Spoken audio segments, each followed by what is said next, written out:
Hola, milongueros y milongueras. Greetings from Hong Kong, if you're not in Hong Kong watching this. But I thought this would be a very interesting time to look a little bit more at some of the history and the music, since in Hong Kong anyway, dancing has been banned or put on hold due to an unfortunate recent outbreak of COVID.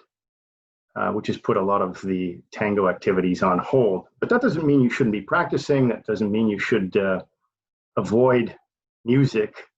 This is now the time, I think, to really do a deeper dive and discover some of the things that you don't have time to do, which is the history, the lyrics, the culture. And I thought that this would be a very interesting time to look at the various artists. And it just so happened that this past week on November 26th, marked what would have been the 132nd birthday of tango leader, orquestra leader, an impresario, legend, film producer, arranger, Francisco Canaro. And Francisco Canaro was born in Uruguay on November 26th, 1888, and died in Buenos Aires December 16th, 1964, and he just, left behind this amazing body of work. Some of it is related to what we do in terms of dance, and I'm going to play you a few songs that kind of trigger your memory about, oh, that's Canaro. And then we'll talk a little bit about the history of Canaro.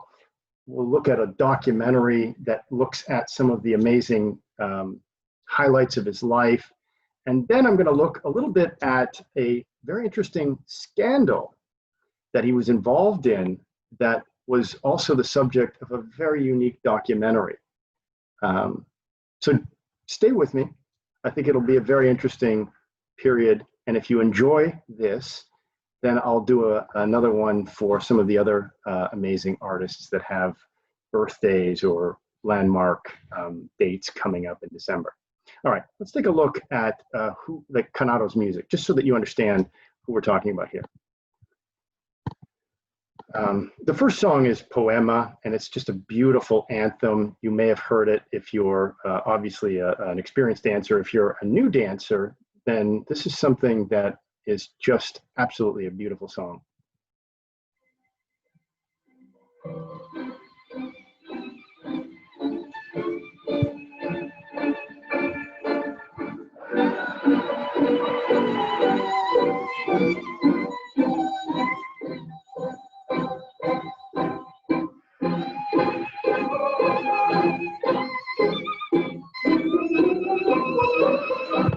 Amazing. It's not played that often. I think that a lot of dancers, more experienced dancers, and a lot of DJs were kind of put off it because it was played so often that it became cliche. But maybe since we haven't been dancing in a long time, it's nice to add it again and get people to rediscover it. Here's another one that I personally love. It's just a great dance song, and I include it whenever I put together a Canaro tanda.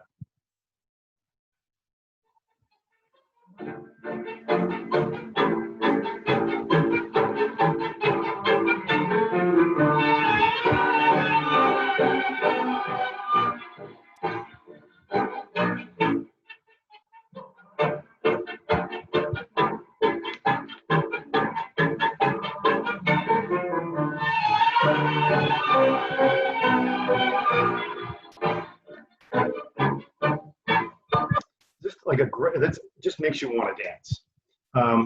Canaro's milongas and valses, I think, are epic, very familiar, and always great floor stoppers where people just really want to dance. So here's a couple that you'll recognize. La Milonga de Buenos Aires.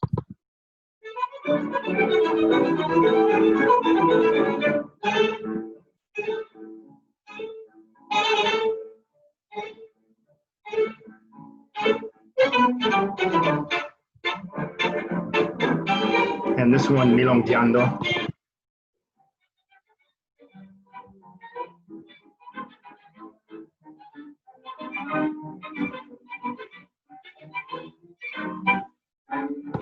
But for me, I think the valses from Canaro are among the most beautiful and diverse, although they still have that Canaro sound, which I'll talk about in a moment. This is El Día que te fuiste, the day that you left.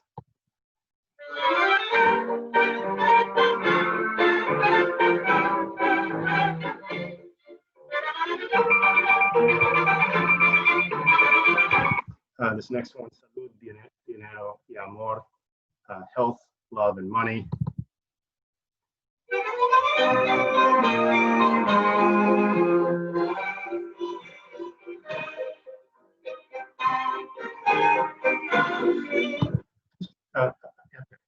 Absolutely epic. So, here we go.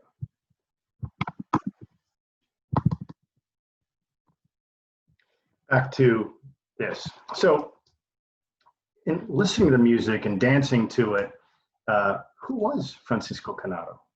What was he all about? What role does he play in the history of tango? And the answer is plenty. He is a monumental figure in what he did, what he was able to achieve, and the legacy that he left behind.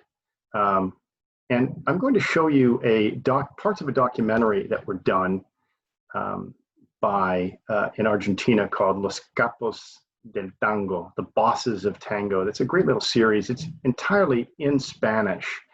But what I've done is, just to make it easier for you, I've gone through all 5 parts and I've picked out some sound bites and very interesting videos that I'll translate and share for you. And then we'll talk a little bit more about what that all means. So here it is. Where do I have this?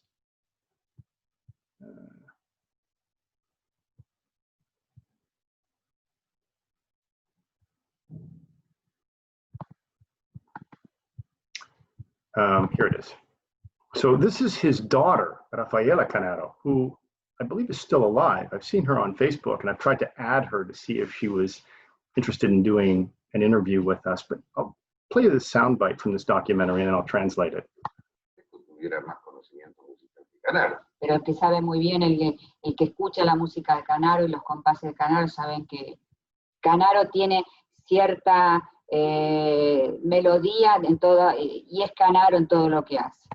This is an interesting soundbite where she says, you know that when you hear Canaro, it's like a certain melody, and it's got a certain sound, and it's Canaro throughout. It's very Canaro. It's got a very distinct sound, she said. So then let's take a look at this other part of the documentary, because it's interesting to see that he was a hugely influential. He started recording in 1925, and what was interesting was that he was one of the first to record. So he was very much a multimedia artist and very much forward-looking guy in terms of being this multimedia artist. So he was prolific in obviously recording, but then film, and then he was traveling.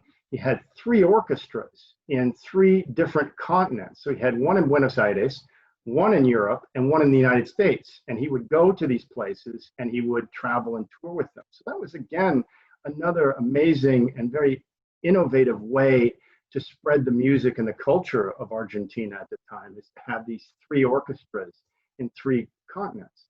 The other thing that he did was he was a pioneer in sound movies, which I'll talk about in a moment as well. And he was also very much a showman. And in this video clip, one of his former musicians talks about that in a very kind of funny way. Vendrán tiempos mejores, no te aflijas, Catalina. ¿Cuándo? Cuando no haya un cobrador. Canaro, para los bailes de carnaval, formaba orquestas grandes, agregaba músicos.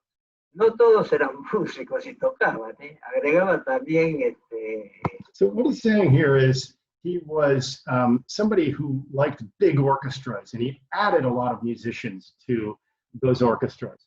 But not all those musicians actually played music.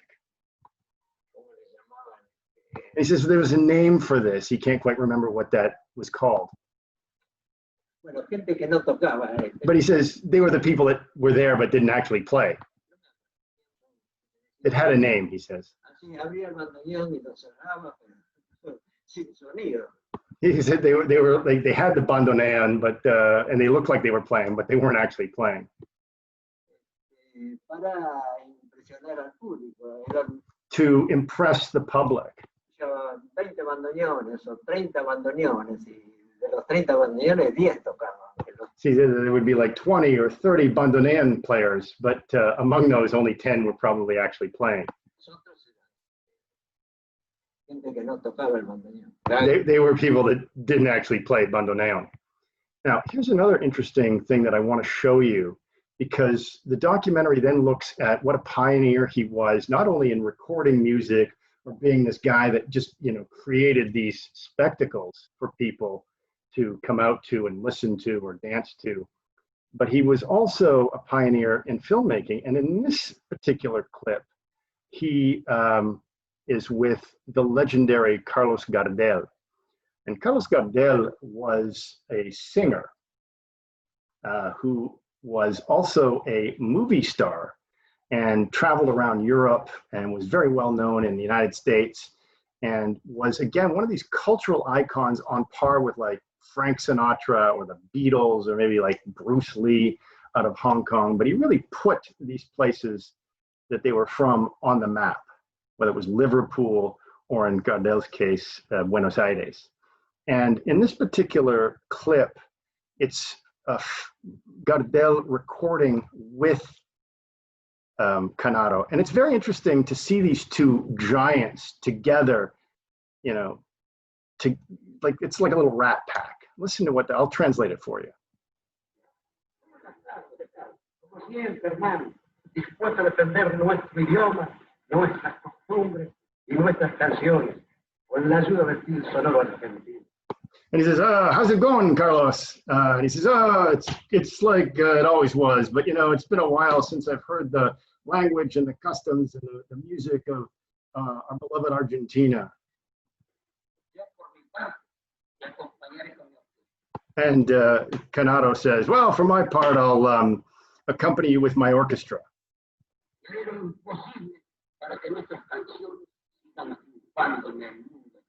Muy bien, bien. Hagamos esta carrera, larguemos. And he says something like, oh, okay, old man, let's get the show on the road. Or let's get this race started. But I guess the translation would be show on the road in English.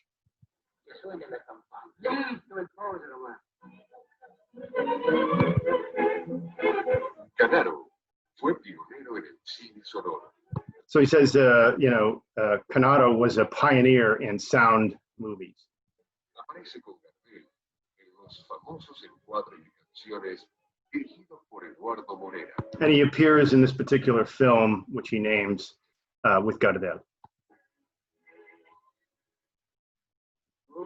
La vida dulce, llena de encantos y lucidez, como estrellas y me conduce hacia la cumbre de tu altivez.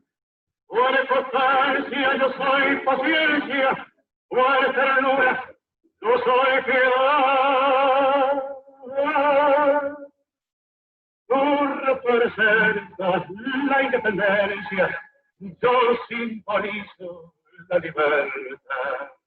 Me tocó grabar con And I'll play a little bit more of this from this film.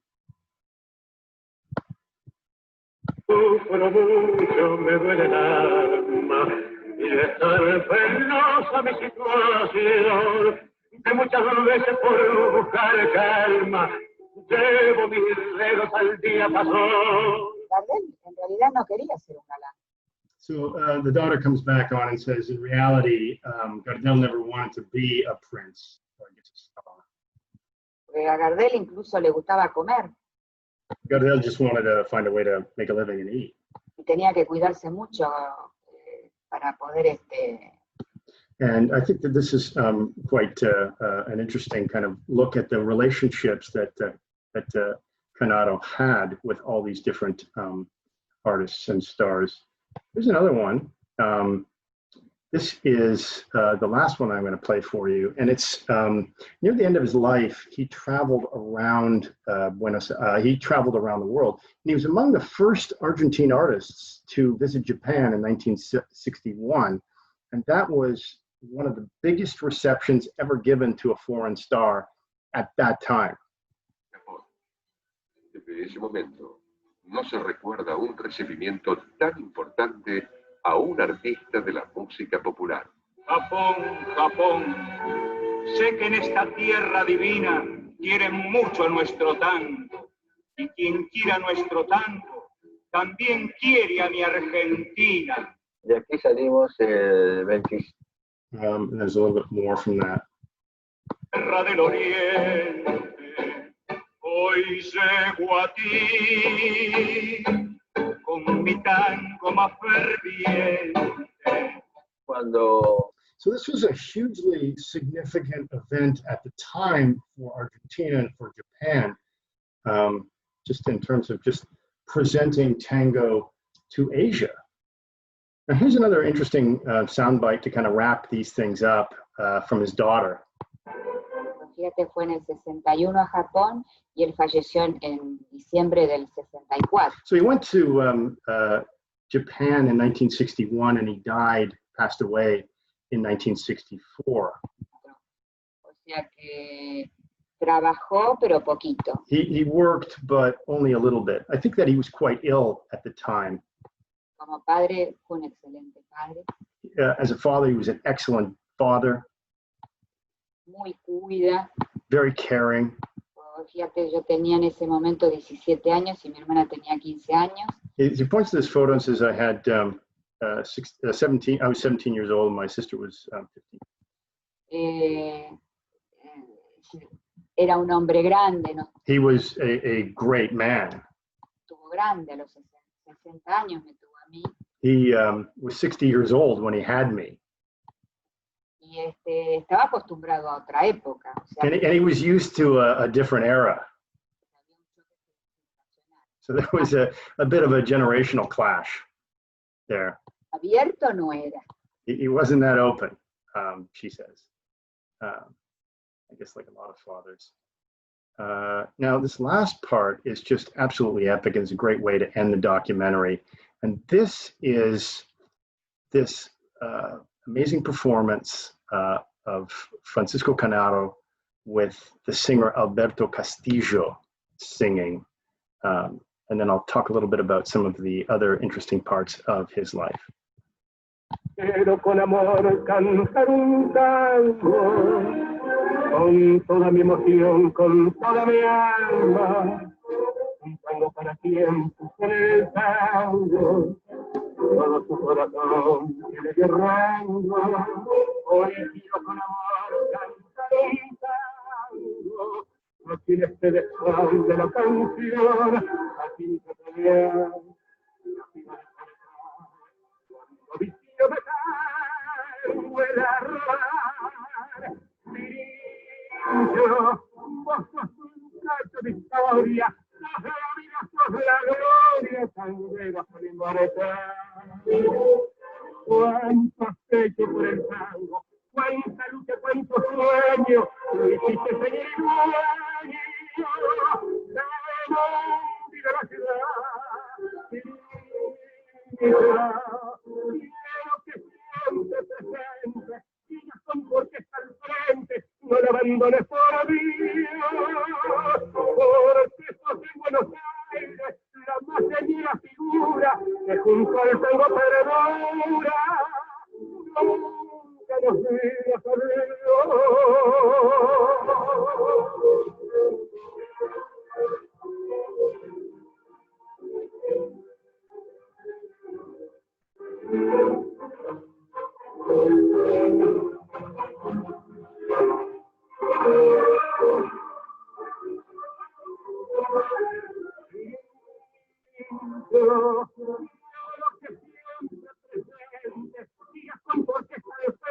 No lo abandones por mí, porque sos en Buenos Aires la más señora figura que junto al tango perdura, nunca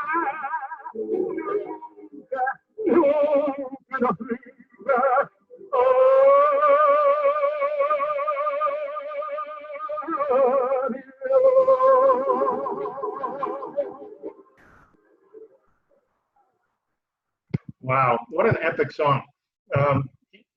This was a song, it's like a very sort of interesting context to that last piece where it's Alberto Castillo singing a tribute to Canaro while Canaro conducts the orchestra.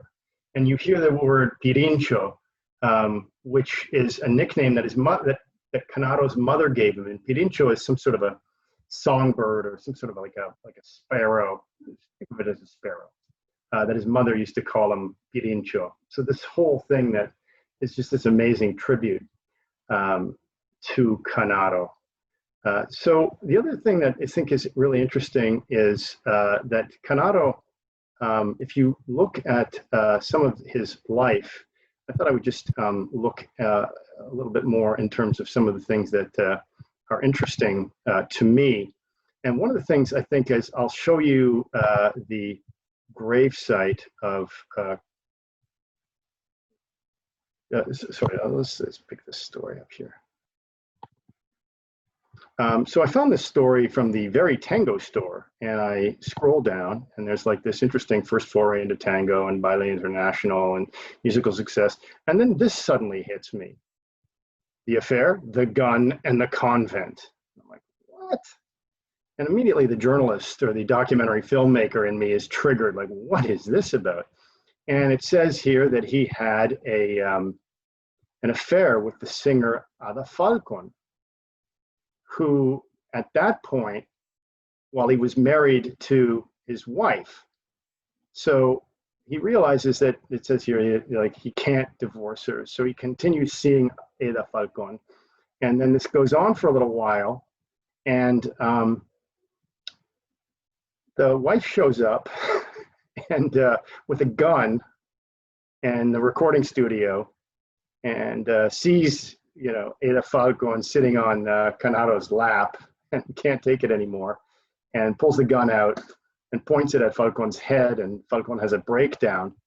And what's interesting about this whole story is that afterwards, Ada Falcon is like never really recovers from this incident.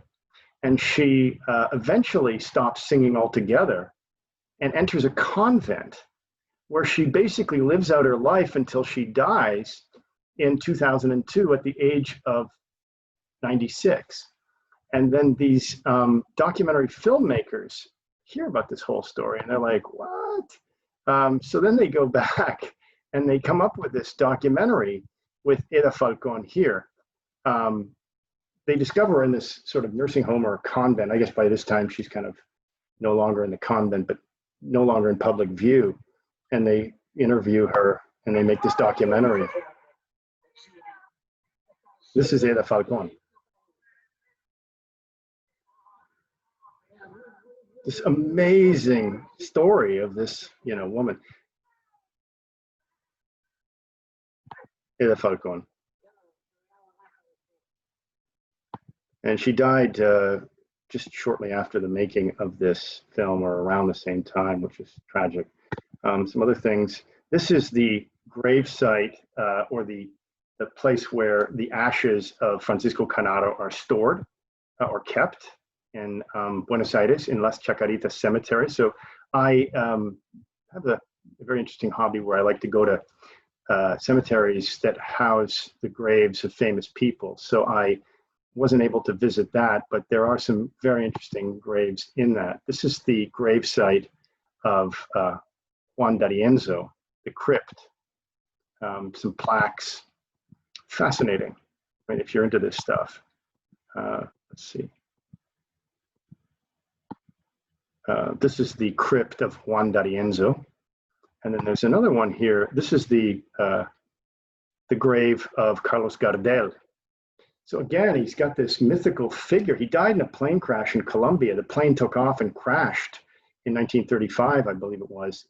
And, you know, this was a huge drama that went on for a long time in Buenos Aires. And this is his gravesite, where people come and they're, you know, basically worshiping at his feet. That's what kind of a monumental figure he was at the time. You can see these were some photos that I took. And I'm going to, this is Di Sarli's grave in Las Chacaritas Cemetery. This is Pugliesi's grave or monument to him in Chacaritas Cemetery. Pugliesi. This is Troilo's grave in Chacaritas Cemetery. So a lot of really fascinating stuff here.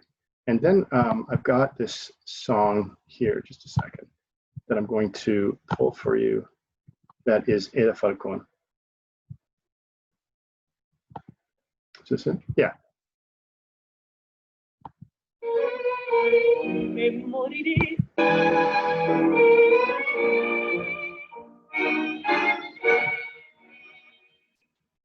No quiero nada, nada más, que no me deje frente a frente con la vida. Me moriré y me dejarás, porque sin vos no he de saber vivir.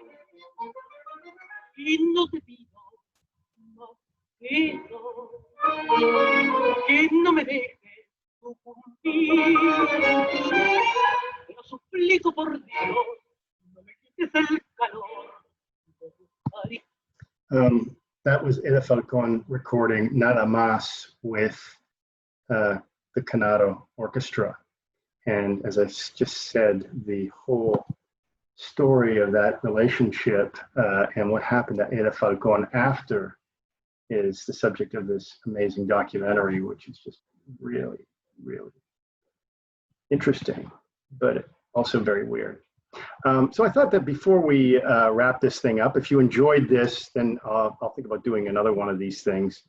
It's unfortunate that a lot of these documentaries that are available on all of the tango greats are exclusively in Spanish without any sort of subtitles. So if you don't speak Spanish, then all you can really get is the music. And even then, a lot of the context of the music is missing because the narration helps to set it up. But I hope that this was a way of sharing a little bit of the backstory of the significance and the cultural significance, the history of who Francisco Canaro was in tribute to his birthday that just passed on November 26th. And just to wrap up, I'm going to find you one more song. And this is a very interesting one. Canaro, as I just showed you, was also a hugely respected figure in the Argentine musical community. And so here's a very interesting song that I'm going to play for you that I think is a great, I'm just trying to find it here. Nope. Canaro. Canaro. We'll put this in here. Now, Canaro is an instrumental, and obviously it's a tribute by D'Arienzo to Canaro. Let's have a listen.